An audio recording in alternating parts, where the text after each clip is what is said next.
Okay, hello everyone. Wanted to do a video today.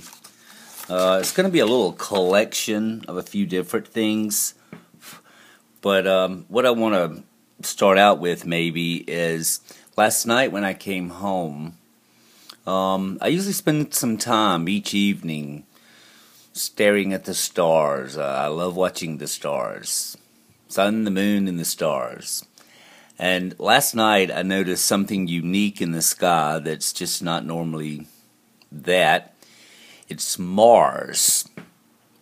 So I would kind of suggest maybe 10 o'clock tonight.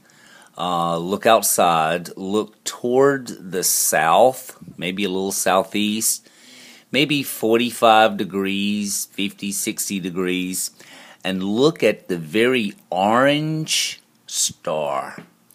Most of our stars are more white, and they're more sparkly in color.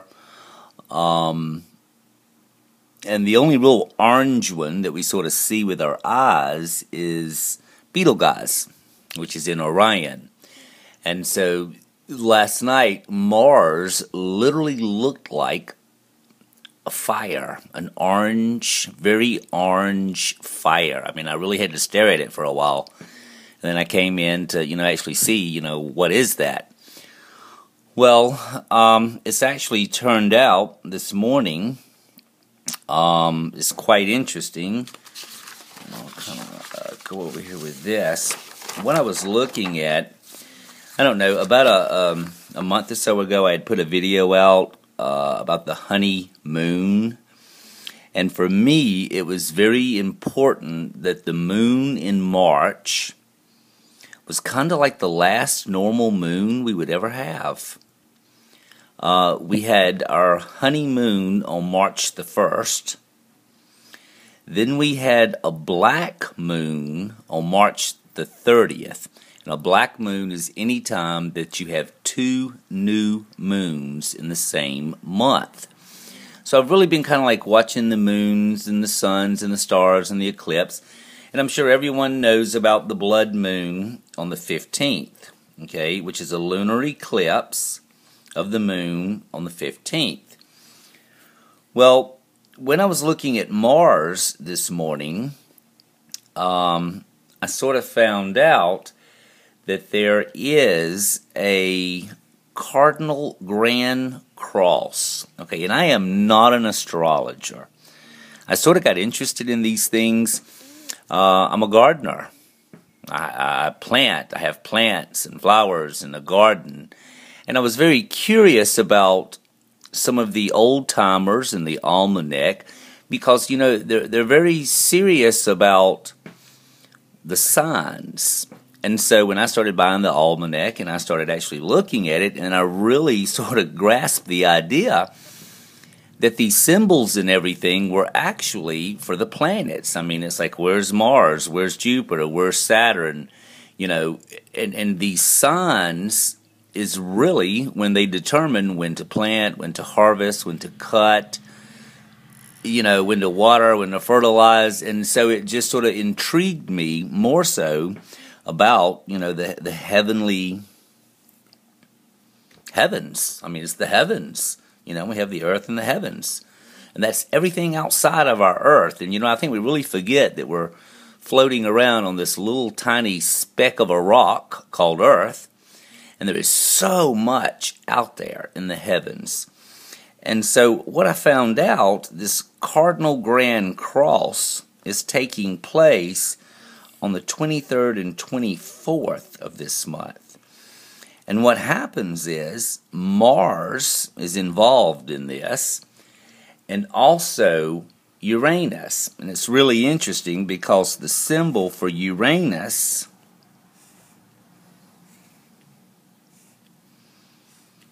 is this, which kind of goes back to the video that I just put out. And what struck me also, it's actually going to be Pluto, Mars, Jupiter, and Uranus. And I'll just show you this real quick because I have it up on my lap. Okay, so this is the Cardinal Grand Cross, and it's quantum. You see, it goes right back to our cubit, the quantum cubit. Okay, and they're lining up in a square. Okay, and there's the symbol again, and then there's Mars, and so, like I said, Mars was very red and orange last night, and it caught my eye. Then we have Jupiter and Pluto. And the funny thing is, every one of them are 13 degrees. Well, I've covered how, for me, about 4 years ago, 13 become so significant in a way that almost I can't even explain. Because of Metatron's cube, the 13 circles that makes Metatron's cube, and also it's the box, and okay, and then we even look at there's Jesus and 12 disciples. 13 is very significant throughout Scripture. There's several places where it's referenced. There's like the fire that's built, and there's 12 stones. The fire's in the middle. Solomon's throne has 6 steps with 2 lions on each side, and at the top was the footstool. So, I mean, and I've covered all of this in my other videos, okay? But it was just very significant as to this date. Then on 4/29, and what this is running, see, from the 15th to the 23rd is about 7 days. Then up into the 29th, we have the solar eclipse. All right? And so all of this is happening over a span of about 14 days. I'm going to show you a few little frames in this video. Hold on. No, I'm just showing some still frames from this video that I was researching about the Cardinal Grand Cross. Okay, and this is sort of covering also. I mean, this person is more knowledgeable about astrology than I am. Okay, but for me, it intuitively is speaking to me, and I'm seeing, well, another thing, Aries. You see, Aries, I'm an Aries. I was born 90 minutes after the spring equinox. And what I'm seeing here, there's this duality happen. You see in the 180 degree opposition. For some reason, this is why I think I had to put that in the last video about the 360, the 180, and the 180. And this is why I think it's very significant about balance, being in the center. You know, because it's going to be this pull in different directions, but your balance is going to be in the center. That's the whole thing about, even with Metatron's cube. The center is where the balance is. You see, it's sort of the idea of 6 on one side and 6 on the other side. Balance is in the center. And 13 is, you know, is significant in many ways. So I'm going to jump on to something else now. This is a Mason's drawing board, and what I'm showing you right here is an ancient Lewis. This is Savannah's Freemason Hall. It's the oldest Mason at Solomon's Lodge.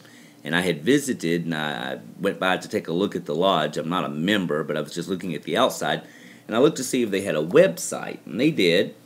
And so when I was sort of looking around on the website, I found these photos. And you see these 3 poles here?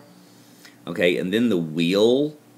Well, this is going to what this is referencing in this drawing board. Okay, and he's showing you the weight of the 3. And it's sort of, I'm going to have to draw this one out for you, but I just want to let this little clip show through, because the flying wheel is significant also. But I really need to show you. And there was a few buildings there. The hotel that I had stayed in, 3rd, 4th floor, the building right across the street had a flying wheel up on the building. So kind of what I found in my research about this flying wheel, and it's sort of like the dove and the 2 wings. And okay, so this is the idea of the ancient Lewis. And so, for example, this is just a stone, all right? And the idea of the ancient Lewis, and it's back to duality again. When the masons, or the builders, wanted to move a large stone, what they would do was they would bore a hole, okay? And on the hole, it would be at an angle. And they had a piece that they would drop in that fit this side. Then they had another piece that they would drop in that fit this side. Then they had a third piece, which was the wedge, that would go in, and they would bolt it together, and then they could lift it up. And it's sort of the idea, again, of divide. You see, it's taking 3 pieces for the strength. It's taking an opposite here, and then the piece in the center keeps them wedged apart, which is still taking me back to this, okay, to the trident. And I do want to cover, if I've got time, real quick. It's got some very interesting comments on the last video. Levette Levin, very good point in a dice, where I was covering the dice and the 777. We actually have, on a dice, you have 6 on one side, 1 on the other side equals 7. Then the other numbers would be 5 and 2 equals 7. Then on the other side would be 3 and 4 equals 7. Another good comment that I had with someone, and I had considered this, okay, this is the trident, so to speak, and it's the idea of the A and the B and circling around and around.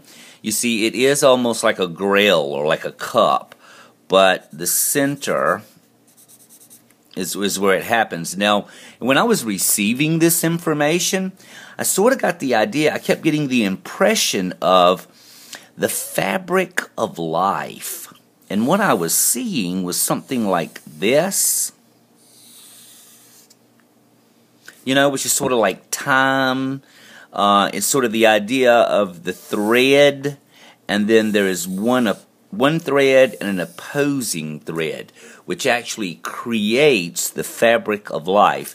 And Anna was talking about, you know, when Jesus was crucified, that it was rent, that the fabric was torn, and I think it was Crafts and More had made a comment of the idea of us like stitching in the A-B-B-A, sort of stitching what was, well, how can I draw that? You see, what was torn has been being stitched back together. And this takes me back to Adam. Okay, because the first thing Adam done was he fashioned them aprons. Okay, in fashioning aprons, he attempted to sew it back together, what had been divided. You see, he fashioned aprons. He attempted to sew it together. Okay, it's just a crazy collection today, but I just kind of wanted to, I think it's very important, the next 2 weeks or so on these dates. I think you're going to see some major changes. Have a good day.